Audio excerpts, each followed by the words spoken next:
Yo, welcome back to the channel. This is the story of why I drove an hour down Bali just to get a photo. Beach. So yeah, you heard that right. I drove an hour down Bali just to get one photo. I drove from Canggu down to Uluwatu purely because I got sent an Instagram post the day before. So I was sent this Instagram post by Soph Evans. Quick shout out to her, she also does YouTube and she's an awesome photographer, so you should definitely go check out her pages, links are in the description. She had no idea if I was anywhere near there. She knew it was in Bali and she knew I was in Bali. She didn't know if I was anywhere near this place. Turns out I was an hour away. I had no idea this even existed. This was my third time in Bali. Never had I seen any photos or videos of this place. And I was actually down in Uluwatu a couple months earlier. Had no idea this beach was there and did not know there's a shipwreck there. After having no idea about it and then seeing it, I knew I wanted to get my own version of this. Now the problem for me was, this was on a Tuesday. On the Friday I had a tattoo appointment, on the Saturday I flew to Vietnam. I had Tuesday, Wednesday, Thursday to try and get down to Uluwatu and get this photo at a point in time where the south of Bali was incredibly overcast. And also once I left Bali for Vietnam, I had no idea if or when I'd be back. I hope I will be back in Bali at some point, but I don't know when yet. Earliest, next year. So the day after Soph sent this to me, I hopped on a moped and headed down to Uluwatu. Made our way through the chaos that is the area surrounding the airport. Okay, so once we got to Uluwatu, we stopped for breakfast. However, as we got there and as we were coming in, it started raining. I was already worried the rain was going to mess this up because of the overcast weather.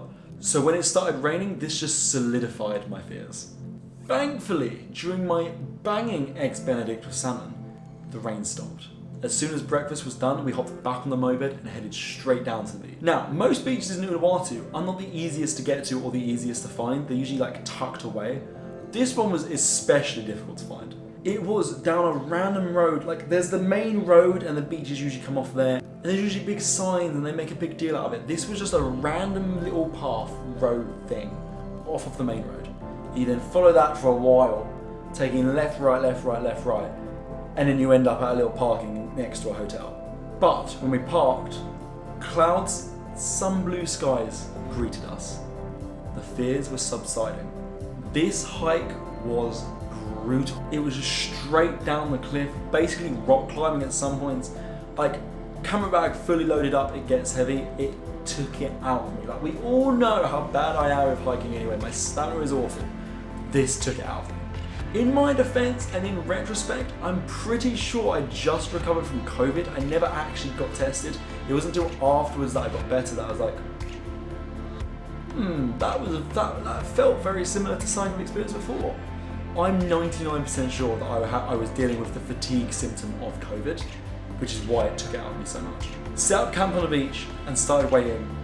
Clouds were passing, there were blue skies in the distance, and I was like, you know what, if I don't just try and get this shot now and it starts raining in a minute, I'm gonna be gutted. So, started getting the drone ready, calibrated the compass, all that. By the time I got it up in the air, however, the clouds were coming over. The wind at this point was no joke though.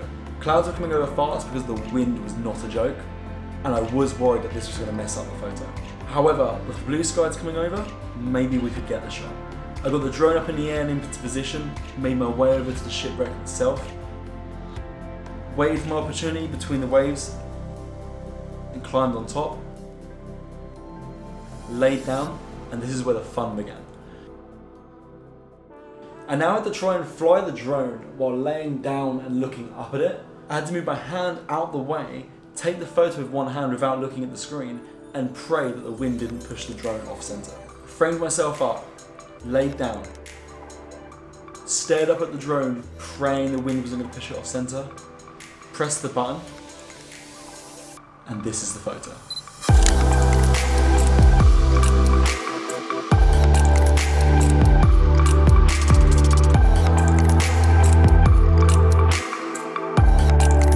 I am buzzing with how this came out. I absolutely love it. I did capture a couple of other options for photos. As the wave came in, I captured it in like 3 different spots.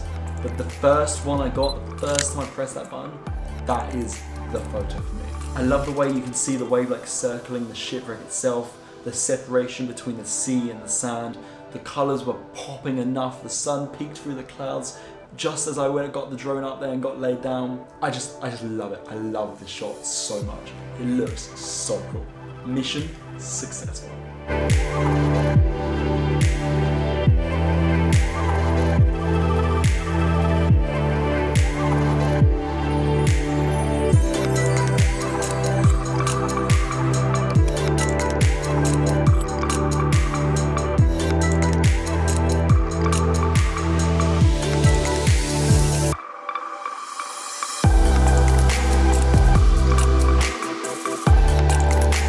Obviously while there I had to get another photo, fly the drone around a little bit and just capture some different angles and everything, but the photo, yes, that's the reason I was there, and it came out so good. That is it. If you enjoyed this little photo story time, please drop a thumbs up down below. Don't forget to subscribe to the channel. This will be my last piece of content from Bali, but now you're going to be getting content from Vietnam, Laos, and currently Thailand. All the other stuff that YouTube is telling you to do. Don't forget to take the shot, and I'll see you in the next one. Peace.